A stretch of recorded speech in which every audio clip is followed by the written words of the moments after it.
அண்ணன் உட்பட இங்கு அமைந்திருக்கும் தாய் தமிழ் உறவுகள் அனைவருக்கும் அன்பும் வணக்கமும். மரம் என்றால் இந்த சமூகம் எப்படி பார்க்குதுன்னா, அது ஒரு பணம் பணம் பணம் அப்படி தான் இந்த சமூகம் இன்றைக்கி மரத்தை பார்க்குது. ஆனால் பண்டைய தமிழ் சமூகம் அப்படி மரத்தை இன்றைக்கி நாம் பார்க்கக்கூடிய பணமாக மட்டுமே பார்க்கலை. தமிழ் சமூகம் இந்த மரத்தை, தாவரங்களை எப்படி பார்த்ததுன்னா, உலகத்தில் இருக்கக்கூடிய எல்லா சமூகங்களையும் சிறந்த சமூகமாக ஏன் தமிழ் சமூகத்தை சொல்கிறோம் அப்படின்றதுக்கான ஒரு சிறந்த எடுத்துக்காட்டு இதுதான். உலகத்தில் ஒரே ஒரு சமூகம் மட்டும்தான் தம் வாழக்கூடிய நிலப்பரப்பை ஆய்வகையாக பிரித்தாங்க. குறிஞ்சி, முருங்கை, மருந்து மைதல், பாலை. இது எதன் அடிப்படையில் பிரிக்கப்பட்டது? வெறுமனே மலையாக இருந்தால் குறிஞ்சி, முல்லையாக இருந்தால் காடாக இருந்தால் முல்லை, வயலாக இருந்தால் மருதமாக பிரிக்கப்படலை. அந்தந்த நிலப்பரப்பில் வரக்கூடிய தாவரங்கள் அடிப்படையில் தான் இந்த நிலங்கள் பிரிக்கப்பட்டது. அப்படியாகத்தான் தமிழ் சமூகம் தாவரங்களையும் மரங்களையும் அணுகியது. ஆனால் இன்றைக்கி எப்படி மரத்தை பார்க்குறாங்க? நமக்கு உலகம் முழுதும் இருக்கக்கூடிய காடுகளில் நமக்கு ரொம்ப அதிகமாக தெரிஞ்ச காடு அமேசான் காடு தான். அந்த அமேசான் காடில் ஒரு தொழிற்சாலை வருது.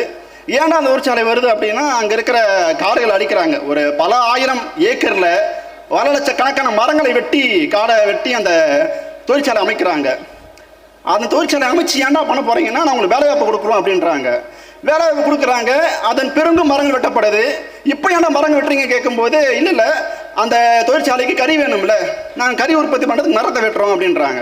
சரி, கறி வெட்டி என்ன பண்ண போகிறீங்கன்னா, நாங்கள் அந்த தொழிற்சாலையில் எஃகு உற்பத்தி பண்ண போகிறோம் அப்படின்றாங்க. சரி, எஃகு வச்சு என்ன பண்ண போகிறீங்கன்னா, நாங்கள் ஜப்பானுக்கு ஏற்றுமதி பண்ணுவோன்றாங்க. சரி, ஜப்பான் என்னடா பண்ணோம் அப்படின்னா, அவங்க கார் உற்பத்தி பண்ணுவாங்க, கார் உற்பத்தி பண்ணி எங்களுக்கு கொடுப்பாங்க அப்படின்றாங்க. அப்போ என்ன பண்ணுறாங்க அப்படின்னா, ஆக்சிஜனை விற்று கார்பன் வாங்கிட்டு இருக்காங்க.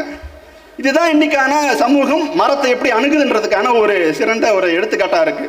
ஆனால் ஒருபோதும் தமிழர்கள் மரங்களை, தாவரங்களை, இந்த சூழலை இப்படி அணுகவே இல்லை. மணிநீரும் மண்ணும் மலையும் அணிநிற காடுடைய அரண் தான் நம்மளுடைய வள்ளுவர் பெருமாட்டம் சொல்லிட்டு போயிருக்கான்.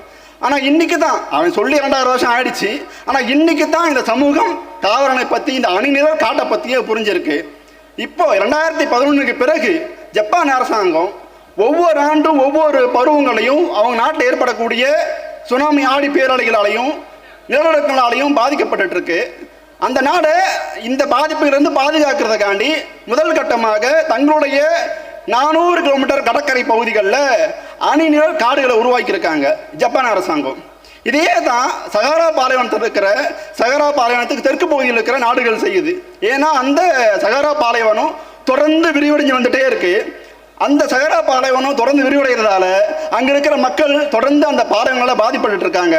அந்த பாதிப்புகளிலிருந்து மக்களை பாதுகாக்கிறதுக்கு அந்த அரசாங்கங்கள் என்ன பண்ணுதுன்னா, அங்கேயும் அணிநிழல் காடுகளைத்தான் உருவாக்கியிருக்கு. இன்றைக்கி சைனா அரசாங்கம் என்ன பண்ணுதுன்னா, அவங்களும் அவங்க நாடுகள் இருக்கிற பாலைவனங்கள் பக்கத்தில் தொடர்ந்து மரங்களைத்தான் நட்டுட்டு இருக்காங்க. ஏண்டானா, எங்கள் நாடுகளில் பாலைவனம் பெருசாகிட்டே இருக்குது, நாங்கள் அதை கட்டுப்படுத்தோம்னா மரங்கள் தான் வேணும், மரங்கள் தான் வேணும்ன்ட்டு தொடர்ந்து எல்லா உலக நாடுகளும் மரங்களை தங்களுக்கான ஒரு பெரிய அரணாக இன்னைக்கு நட்டுட்டு இருக்காங்க. ஆனால் நம்மளுடைய தமிழ் சமூகத்தில் நம்மளுடைய பெரும்பாட்டன் 2000 ஆண்டுகளுக்கு முன்னாடியே மணிநீரும் மண்ணும் மலையும் அணிநிற காடுடைய அரண் அவன் சொல்லிட்டு போயிட்டான். ஆனால் இன்றைக்கி எந்த சமூகமும் அப்படியான மரங்களை மரமாக அணுகிறது இல்லை. நான் ஒரு சின்ன செய்தியை மட்டும் கடந்துட்டு போயிடுறேன். ஒரு 30 ஆண்டுகளுக்கு முன்னாடி உலகத்தில் இருக்கிற தலை சிறந்த தாவரவியல் ஆய்வாளர்கள் என்ன பண்ணியிருக்காங்கன்னா, ஒரே ஒரு மரத்தை மட்டும் ஆராய்ச்சி பண்ணியிருக்காங்க. அது என்னன்னா, நம்ம மொரிஷியஸ் தீவுகள் பக்கத்தில் இருக்கிற நாடுகளில் ஒரே ஒரு மரம் தொடர்ந்து, இந்த உலகத்திலேயே ஒரு 13 மரங்கள் தான் இருக்குது. அது ஏன் அந்த மரங்களும் ஒரு 400 ஆண்டு வயதான மரங்கள், அது ஏன்டா 400 வருஷமாக வேறு அந்த மரங்களும் புதிய மரங்கள் முளைக்கவே இல்லை அப்படின்னு தேடும்போது, அந்த மரங்களோட இருக்கிற விதைகளை ஒரு பறவை, ஒரே ஒரு பறவை சாப்பிட்டு அந்த பறவை எச்சத்தின் ஊடாக மட்டுமே தான் அந்த மரம் முளைக்க முடியும். ஆனால் 400 ஆண்டுகளாகவே அந்த புதிய மரங்கள், புதிய கல்வேரின் மரங்கள் முளைக்கவே இல்லை. காரணம், அந்த மரத்திலிருந்து கிடைக்கக்கூடிய அந்த பழங்களை உண்ணக்கூடிய ஒரு பறவை இந்த உலகத்திலிருந்து முற்றிலுமாக அழிச்சிட்டாங்க.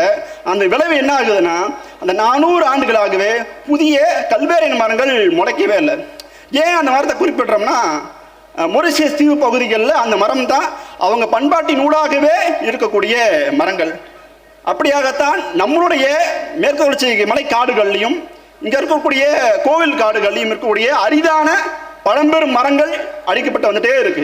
இந்த விளைவு என்ன ஆகுதுன்னா, தொடர்ந்து புதிய அல்லது நம்ம கிட்ட இருக்க அரிதான மரங்கள், தாவரங்கள் காணாமல் போயிடுது. மரங்களுடைய தேவைங்கிறதோ, மரங்களுக்கான அவசியம் அப்படிங்கிறதோ வெறுமனே வந்து மழை பெய்யறதுக்காகவோ அல்லது நெல் கொடுக்கறதுக்காக மட்டுமே இல்லாமல் நம்மளுடைய அடுத்த தலைமுறை அதை பாதுகாக்கணும், அது அடுத்த தலைமுறைக்கு அதை கையெழுக்கணுன்றதுக்கான ஒரு கடமையாகவே நம்ம இதை செய்ய வேண்டிய தேவை இருக்கு.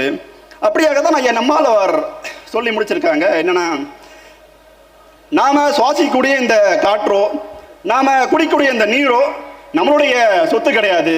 இவை அனைத்தும் நம்மளுடைய தாத்தா பாட்டிங்க நம்ம கிட்ட வந்த கடன்.